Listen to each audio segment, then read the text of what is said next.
Hello everyone, आप सभी का बहुत बहुत स्वागत है मेरे चैनल लव स्टोरी टेलर पे। और गाइस, मैं आज आपके साथ आर साइलेंट लव का नेक्स्ट पार्ट लेके आई हूँ।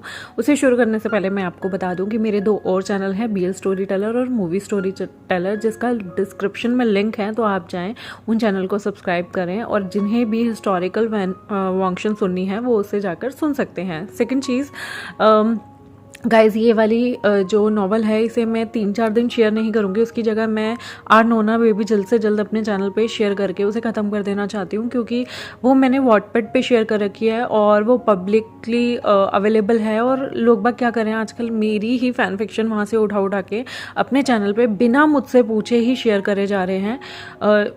और जब मुझे वो चीज़ पता भी चल जाती है और मैं उन्हें कहती हूँ कि आप अपने चैनल से इसे रिमूव करें, तब भी वो रिमूव नहीं करते। और एट द एंड मेरे पास फिर एक ही ऑप्शन बचता है कि मैं उन्हें कॉपीराइट स्ट्राइक मार दूं। मैं नहीं चाहती अब यार मैं किसी के भी चैनल को तबाह करूं या कुछ, इसलिए ठीक है, जैसे मैंने कॉपीराइट स्ट्राइक देना था मैंने दे दिया है। लेकिन अब मैं पहले अपने उन लिखे हुए नॉवेल्स जिन पे मैंने 6-6 महीने मेहनत की उन्हें शुरू करना चाहूँगी। तो मैं माफ़ी मांगना चाहूँगी जो लोग इसे रेगुलर बेसिस पे अपडेट चाहते हैं। मैं इसे डेफिनेटली रेगुलर बेसिस पे अपडेट करूँगी, लेकिन आप प्लीज़ उन स्टोरीज़ को भी सुनने का, वो यूनिक हैं, बहुत अच्छी हैं। और वंक्शन स्टोरी है जिसमें टॉप जो है हमारा लवांग जी है। प्लीज़ इसे बियर कीजिएगा, मेरा पेन आप समझिएगा। मैंने 6-6 महीने लगा के उन्हें लिखा है, और अगर कोई और उसे सुनाने लग गया तो यार मेरे तो मेहनत पे पानी फिर जाएगा। इसलिए मैं चाहती हूँ कि मैं उन्हें पहले शेयर कर दूँ। आई होप मेरी ऑडियंस इतनी समझदार है कि माइंड नहीं करेगी।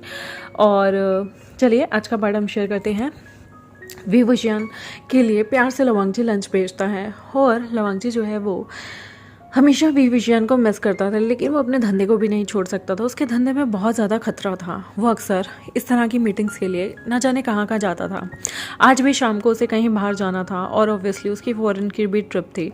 वो फटाफट से अपना सामान पैक करता है और एक जगह जाता है।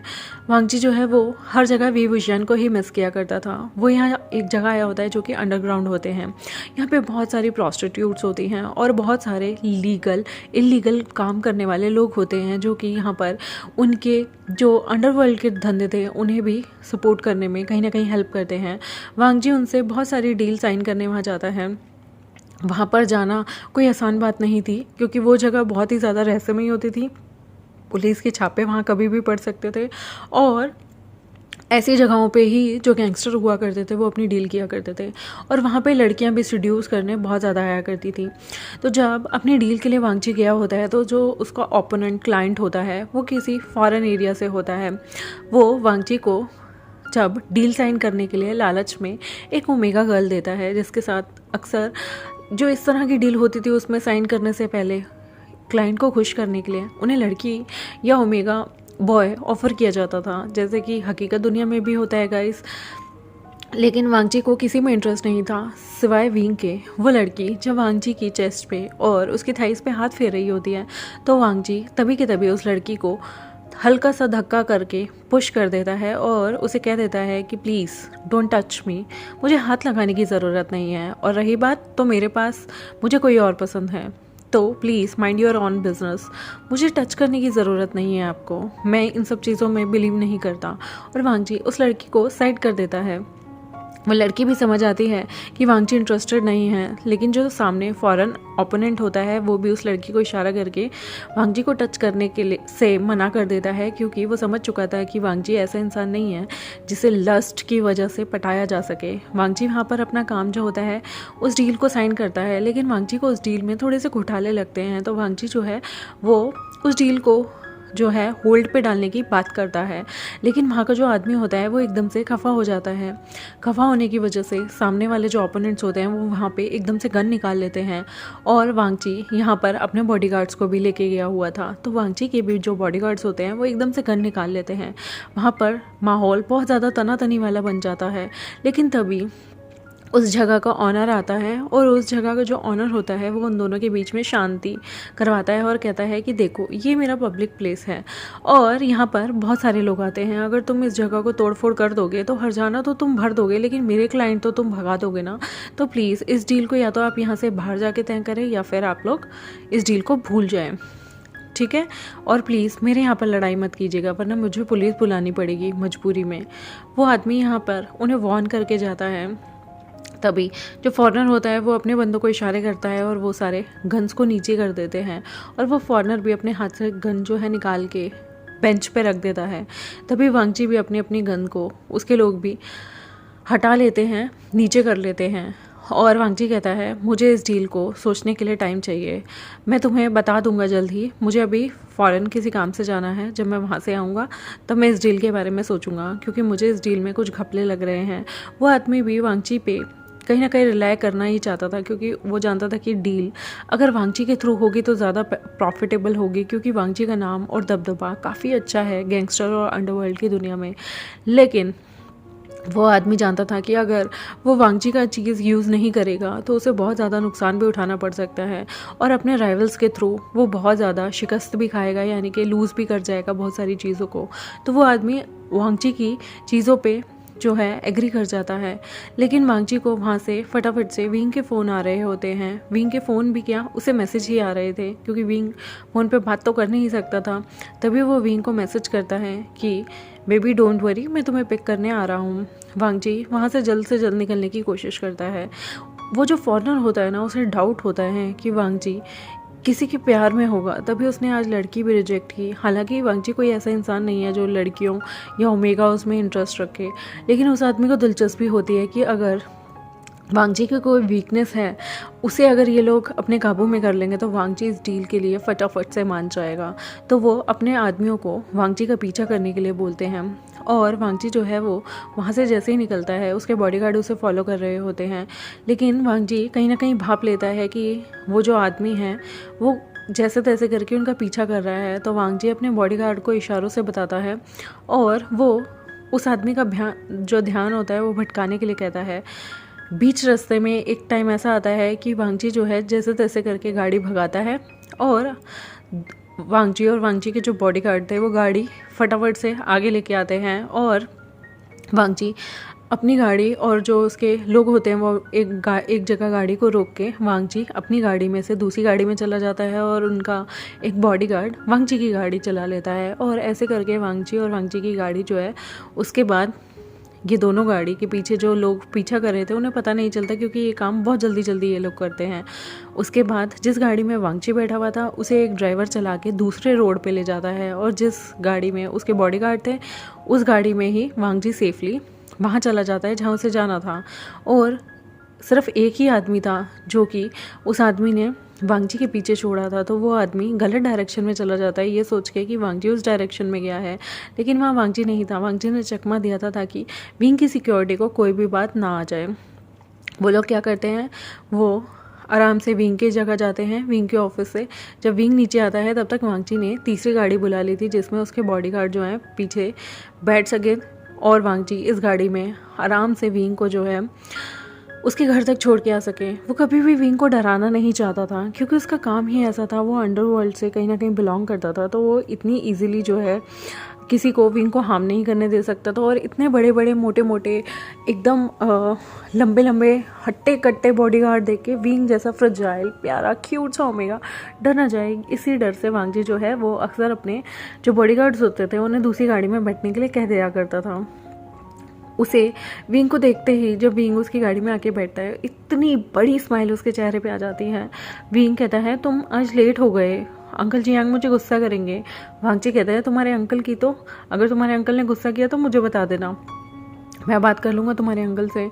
विंग जो है इशारों में नई का जो है जवाब देता है। तभी वांगची कहता है कुछ खाना है तुम्हें। विंग के चेहरे पे जो है चॉकलेट लगी होती है। वांगची जो है अपने थंब से उसकी चॉकलेट हटाता है और कहता है भुक्खड़, जब देखो खाते रहते हो, कितनी चॉकलेट खाते हो, मोटे हो जाओगे। विंग जो है इशारों में कहता है कि मैं कहाँ से मोटा हूँगा, मैं तो हमेशा से इतना पतला रहता हूँ, तुम मुझे टीज क्यों करते हो। वांगची जो है वो स्माइल करता है और कहता है क्योंकि मुझे टीज करना पसंद है। और वो विंग के करीब आता है। विंग को लगता है शायद वांगची जो है उसकी सीट बेल्ट लगाने आ रहा है, लेकिन तभी वांगची जो है जो उसकी चॉकलेट लगी होती है उसे लिक करके किस कर देता है। और विंग का चेहरा देखने लायक था जो कि बहुत बुरी तरह से ब्लश कर रहा होता है। वांगची कहता है चॉकलेट बहुत टेस्टी थी। विंग उसे देखता रह जाता है और वांगची जो है वो उसके बाद उसके और करीब आता है और कहता है सीट बेल्ट लगा रहा हूँ बेबी, तुम इतना डर क्यों रहे हो। विंग कहता है तुम्हें पता है ना मेरी हीट आ गई थी आज, तुम ऐसे मेरे करीब मत आया करो। वांगजी कहता है क्यों, क्या हो जाएगा? विंग कहता है कुछ नहीं होगा, तुम चुप करो, तुम बहुत बेशर्म हो, छी छी। वो इशारों में ये सारी चीज़ें बोल रहा होता है और वांगजी उसके क्यूट एक्सप्रेशन को देख के बहुत अच्छा फील कर रहा होता है। वांगजी को वो बिल्कुल बेबी सा लग रहा था। तभी एक गाड़ी आके सामने से विंग और वांगजी की गाड़ी को हिट कर देती है और वो बहुत तेज़ से हिट करती है। वांगजी के जो लोग थे वो काफ़ी पीछे की साइड थे, क्योंकि वो अक्सर अपने जो बॉडीगार्ड होते हैं उन्हें थोड़े पीछे रखा करता था अपनी गाड़ी से। तो उनकी गाड़ी को वो गाड़ी बहुत तेज़ से हिट करती है, जिसकी वजह से वांगजी विंग को बचाते हुए वांगजी के सिर पे गाड़ी का थोड़ा सा कांच का हिस्सा आके लगता है। वांगजी विंग के पूरे सिर को अपनी चेस्ट में ढक लेता है ताकि विंग को कुछ ना हो। उसकी अपर बॉडी को पूरी तरह से कवर करता है, लेकिन इस वजह से वांगजी की थोड़ी सी कमर में और सिर पे चोट लग जाती है। वो आदमी जो वहाँ पर उन पे अचानक से हमला करने आया हुआ था, उस आदमी पे जो वांगजी के लोग होते हैं वो धड़ाधड़ गोलियां बरसा देते हैं और फटाफट से वो एक शील्ड से वांगजी और विंग को कवर करके उन्हें गाड़ी से निकालते हैं। विंग को उसका बॉडीगार्ड निकाल रहा होता है, लेकिन वो वांगजी को 1 मिनट के लिए भी उसका हाथ नहीं छोड़ रहा होता। फटाफट से वो लोग वांगजी को रेस्क्यू करके दूसरी गाड़ी में बैठाते हैं और विंग को भी। विंग जो है वो इतना डर जाता है कि उसे समझ नहीं आता वो क्या करे। वो घबरा जाता है और वो वांगजी को देख रहा होता है। वांगजी विंग की तरफ देखता है जिसके सिर से थोड़ा सा खून आ रहा था। विंग उसके सिर पे हाथ लगाता है और खून को देखता है। वांगजी को पता था विंग कितना फ्रजाइल है और खून को देख के इसे कैसा फील होता है। तो वांगजी जो है वो फटाफट से विंग के हाथ को दूर करके कहता है कोई बात नहीं, कुछ नहीं हुआ, सब ठीक है। विंग जो कि बहुत बुरी तरह से काँप रहा था, इस टाइम पे विंग को वांगजी का हौसला बनना चाहिए। यहाँ पर वांगजी उसे हक किए हुए था। वो सारे के सारे तभी घर जाने की बात करते हैं। वांगजी सोंगलेन को फ़ोन करता है और घर आने के लिए कहता है, क्योंकि उसे चोट आई थी और सोंगलेन ही उसका पर्सनल डॉक्टर और बहुत ट्रस्टेबल पर्सन है। और वो सोंगलेन को कहता है कि तुम अपने साथ अपने असिस्टेंट को भी लेके आ सकते हो और प्लीज़ जितनी जल्दी हो सके तो मेरी पट्टी करने आ जाओ। वांगजी घर पहुंचता है तो उसके बॉडीगार्ड ने ऑलरेडी शिचन को इन्फॉर्म कर दिया था। शिचन भागा भागा आता है विंग और वांगजी को देखने के लिए। जो इसके बॉडीगार्ड होते हैं ये बिल्कुल वांगजी के घर के जो अंदर गेट होता है, यानी कि पार्किंग से होते हुए पूरे गेट पे ही इन्हें उतारते हैं। और वांगजी के खून को देख के शिचन जो है वो कहता है सोंगलेन फटाफट आ गया है और उसके साथ शाओ शिनचेंग भी आया है। शाओ शिनचेंग का नाम सुन के थोड़ा वांगजी को दुख लगता है, क्योंकि शुयांग शाओ शिनचेंग कहीं ना कहीं एक दूसरे को डेट करना ही चाहते थे और कर भी रहे थे अनऑफिशियली। लेकिन शुयांग की जो हालत वांगजी ने की थी उसके बाद शाओ शिनचेंग ने भी उससे सारे रिश्ते नाते तोड़ दिए थे। वहाँ पर एक नई फिगर को विंग जो है वांगजी के घर में देखता है, जो कि शाओ शिनचेंग होता है, जो इसके फीचर्स बहुत ब्यूटीफुल थे। वो भी जैसे ही देखता है कि वांगजी को इतनी चोट लगी है, वो फटाफट से वांगजी को आकर जिस साइड उसे चोट लगी होती है उस साइड से उसके हाथों को पकड़ लेता है, जिसे देख के विंग को थोड़ी सी जेलसी फील होती है कि इतना ब्यूटीफुल सा लड़का कौन है जो आकर वांगजी को इस तरह से और इतने इंटीमेट तरीके से पकड़ रहा है। हालांकि यहाँ पर शाओ शिनचेंग और वांगजी जो हैं वो एक तरह से कज़न जैसे हैं, लेकिन विंग को ये बात नहीं पता। विंग को यहाँ जेलसी होने लगती है। वो बहुत केयर कर रहा होता है वांगजी की, शाओ शिनचेंग, और उसे जो कि एक ओमेगा था। विंग को उसकी सेंट और खुशबू से पता चल गया था कि ये एक ओमेगा है और यहाँ पर वो जल भुन के राख हो रहा था, लेकिन ये टाइम जलने का नहीं था। वो लोग वांगजी को फटाफट से ड्राइंग रूम में लेके जाते हैं, सोफे पे बैठाते हैं और जो सोंगलेन होता है वो शाओ शिनचेंग को वहाँ से हटने के लिए कहता है और वो वांगजी के वाउंड्स को देखने लगता है। वांगजी के ऑलरेडी जो बॉडीगार्ड्स थे उन्होंने वांगजी को जल्द से जल्द कपड़ा लगाकर उसका ब्लड रोकने की कोशिश की थी। यहाँ पर विंग जो है वांगजी उसे ही देख रहा था और कहता है तुम्हें तो कहीं नहीं लगी ना। विंग सिर हिलाता है, लेकिन विंग की आंखें आंसू से भर गई थी। तभी वहाँ पर अंकल भी आ जाते हैं और शिजुए भी। अंकल कहते हैं वांगजी क्या हुआ, अचानक से क्या हुआ? वांगजी कहते हैं कुछ नहीं, थोड़ी सी मेरे सिर पे और बैक पे लगी है। कांच का जो शीशा था वो सामने से टूट गया था। विंग आज तुम यहीं रुक जाओ, तुम्हारा बाहर जाना खतरे से खाली नहीं। विंग भी थोड़ा सा डर गया था और विंग हामी भर देता है और वो अपनी शिजे और अंकल को इन्फॉर्म कर देता है कि उनका जो है बहुत इम्पॉर्टेंट काम के चलते उसे अपने फ्रेंड के घर ही रुकना होगा, क्योंकि उसे थोड़ा सा काम करना है और वो लेट हो जाएगा और वो रात में घर नहीं आना चाहता, तो वो अपने फ्रेंड के जो है घर में रुक जाएगा। तो उसकी शिजे और अंकल भी कुछ नहीं कहते, क्योंकि वो जानते थे कि विंग बड़ा हो चुका है और उसके फ्रेंड सर्कल जो भी हैं वो उसे हर चीज़ में हेल्प कर रहे हैं, तो वो इंसान अच्छे ही होंगे। तो वो विंग को कुछ नहीं कहते और रुकने के लिए मंजूरी दे देते हैं, क्योंकि वो जानते थे विंग कितना हार्ड वर्किंग है, और जिसकी वजह से अगर विंग को कोई ऑफिशियल काम है तो उसमें दखल अंदाजी करना उन्हें ठीक नहीं लग रहा था। विंग यहाँ पर रुकने के लिए मान जाता है और वो लवांग जी को इस हालत में दर्द में देख रहा होता है। वांग जी ना ही कोई आवाज़ करता, ना ही कोई चू करता, और वो सिर्फ विंग को ही देख रहा था जिस टाइम उसकी पट्टी हो रही थी। ये देखने के बाद शाओ शिनचेंग जो है वो विंग की तरफ देखता है। उसे समझ आ गया था कि ये वही इंसान है जिसकी वजह से शुयंग आज जेल में है। शाओ शिनचेंग को बहुत बुरा लग रहा था कि ये इंसान कितना थिन है, कितना पतला है, कितना सॉफ्ट सा है, कितना क्यूट सा है। इसे उसका एक्स बॉयफ्रेंड या उसका एक्स लवर कह लें, वो कैसे इतनी ज़्यादा फ्रजाइल से इंसान को चोट पहुंचा सकता था। शाओ शिनचेंग को बहुत दुख लग रहा होता है। वो विंग से अपोलोजाइज़ करना चाहता था, लेकिन वो बेचारा नहीं बोल पाता। वो किस चीज़ से, किस मुंह से अपोलोजाइज़ करेगा और क्या कहेगा कि मेरे एक्स बॉयफ्रेंड ने तुम्हारे साथ जो किया। और उसे कहीं ना कहीं वांग जी ने पहले ही बता दिया था कि विंग बहुत फ्रजाइल है, तो उसे कोई भी ऐसी ट्रॉमा वाली सिचुएशन याद ना दिलाई जाए जिससे विंग को हर्ट हो या फिर वो अपना कॉन्शियसनेस खो दे, अपने होश खो दे। तो यहाँ पर चुप हो जाता है थोड़ी देर के लिए जो हमारा शाओ शिनचेंग होता है, और वो बस विंग को एक टक्के लगा के देख रहा होता है। विंग भी कहीं ना कहीं भाप जाता है कि यहाँ पर कोई नज़र है जो उसे घूर घूर के देख रही है। फिर वो भी शाओ शिनचेंग को एक अजीब सा लुक देता है। वो शाओ शिनचेंग से थोड़ी सी जेलस फील कर रहा था, लेकिन वो अपने दिल ही दिल में सारी चीज़ें नहीं बोल सकता था। शिजुई तभी आता है और कहता है, ब्रदर क्या हुआ आपको। शिजुई जब विंग को वांग जी की इतनी परवाह करते देखता है, उसका हाथ पकड़े हुए, और वांग जी भी उससे नज़र नहीं हटा रहा था, तो उसे भी थोड़ा सा दुख लगता है। कहते हैं ना, वो पहली पहली अट्रैक्शन, पहला पहला प्यार, और वो भी किसी और को देख रहा हो तो थोड़ी सी जलन मचती है। तो यहाँ तो जलन मच मच के लोग का बुरा हाल हो रखा था। पर अंकल वांग जी को लेके चिंतित थे, लेकिन वो ये देख के बहुत खुश थे कि विंग सेफ है। और यहाँ पर लैन शिचन भी थोड़े आश्वासन में थे कि वांग जी ने विंग को कुछ नहीं होने दिया, वरना वो जंगचा को क्या मुंह दिखाते, क्योंकि आखिर है तो विंग उनका होने वाला साला ही ना, और एक तरह से उनका ब्रदर इन लॉ भी, क्योंकि वो जंगचा को पसंद करते हैं। तभी उनके पास जंगचा का फ़ोन आ जाता है। वो जंगचा का फ़ोन अटेंड करने के लिए बाहर जाते हैं। जंगचा पूछता है, क्या बात हो गई, कहाँ हो जानू तुम। तभी वो कहते हैं, कुछ नहीं, वो एक्चुअली मेरे भाई को थोड़ी सी चोट आई है, तो मैं थोड़ा सा अंकल और उसके साथ था। जंगचा कहता है, पर मैं तुम्हें बहुत मिस कर रहा हूँ। जो शिचन होता है वो कहता है, अभी ये सब बातें करने का टाइम नहीं है माय लव, जब मैं फ्री होऊंगा मैं तुम्हें खुद फ़ोन कर दूंगा। तभी जंगचा जेलस फील करते हुए कहता है कि सच सच बता दो, तुम कहाँ हो इस वक्त, कहीं तुम किसी और लड़की या ओमेगा के साथ तो नहीं हो ना, मैं तुम्हें जान से मार दूंगा।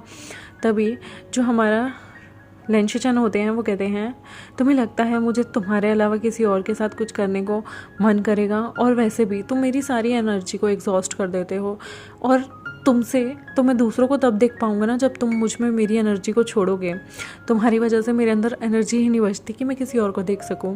तो जंगचा को इतना अच्छा फील होता है और वो कहता है, बहुत दिन हो गए, चलो ना मिलते हैं, होटल चले।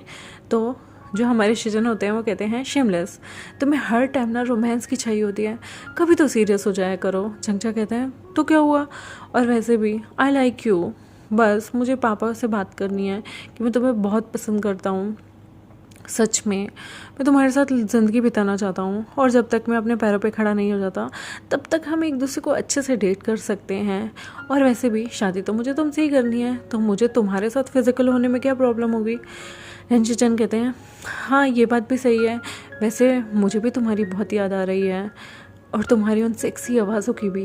तभी जंगचा कहता है, हाँ शेमलेस, तुम जाओ अपने भाई का ध्यान रखो, और प्लीज़ सोने से पहले ऐसी बातें मत किया करो, तुम्हें पता है कि फिर मुझे गुदगुदी सी होती है और फिर मेरी हीट भी मुझे हिट कर जाती है। तो शिचन कहते हैं, हीट तुम्हारी हिट करती है और मेरा हाल तुम्हें पता है क्या होता है। तभी जंगचा कहता है, एक बात पूछनी थी, लास्ट टाइम हमने कॉन्डम यूज़ नहीं किया था कहीं मैं। तो लैन शिचन कहते हैं, डोंट वरी, तुम प्रेग्नेंट नहीं होगे, मैंने सब मैनेज कर लिया था। झंगटा कहता है प्रॉमिस ना, अगर कुछ हो गया तो मेरे फादर मुझे जान से मार देंगे, और फादर अगर कुछ नहीं भी कहेंगे तो मदर तो मुझे जान से सच में मार देंगी, तुम अभी उन्हें जानते नहीं हो।